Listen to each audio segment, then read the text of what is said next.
ভারতের অন্যতম শীর্ষ ধনী গৌতম আদানির বিরুদ্ধে যুক্তরাষ্ট্র ঘুষ জালিয়াতির অভিযোগ করায় বিতর্কের মুখে পড়ে নরেন্দ্র মোদী বিজেপি সরকার। আদানিকে মোদী সরকার সুরক্ষা দিচ্ছে বলেও অভিযোগ তুলেছে বিরোধী দলীয় কংগ্রেস নেতা রাহুল গান্ধী। এই ঘটনার পর আদানি গ্রুপের সঙ্গে বিমানবন্দর ও বিদ্যুৎ সঞ্চালন প্রকল্পের দুটি বড় চুক্তি বাতিল করেছে কেনিয়া। এদিকে বাংলাদেশের সঙ্গে আদানি পাওয়ারের অসম বিদ্যুৎ চুক্তির বিষয়ে উচ্চ আদালত পর্যালোচনার নির্দেশনা দিয়েছে। বিস্তারিত রাকিব হাসানের রিপোর্টে।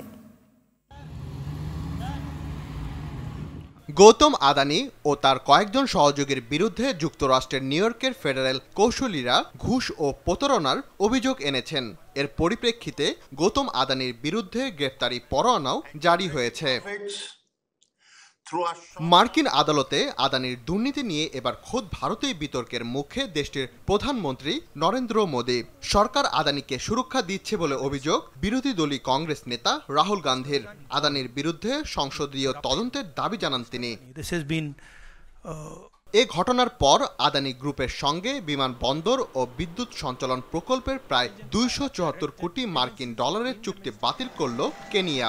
এদিকে মার্কিন আদালতে এমন এক সময় আদানি গ্রুপের বিরুদ্ধে এসব অভিযোগ দায়ের হয়েছে যখন বাংলাদেশে গ্রুপটির সঙ্গে বিদ্যুৎ ক্রয় চুক্তি বাতিলের দাবি ক্রমেই জোরালো হয়ে উঠেছে।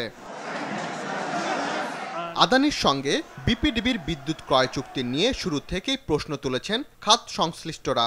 বাংলাদেশের সঙ্গে আদানি পাওয়ারের অসম বিদ্যুৎ চুক্তির বিষয়ে উচ্চ আদালত থেকে 2 মাসের মধ্যে হাইকোর্টে বিস্তারিত প্রতিবেদন জমা দিতে নির্দেশও এসেছে। রাকিব হাসান, RTV।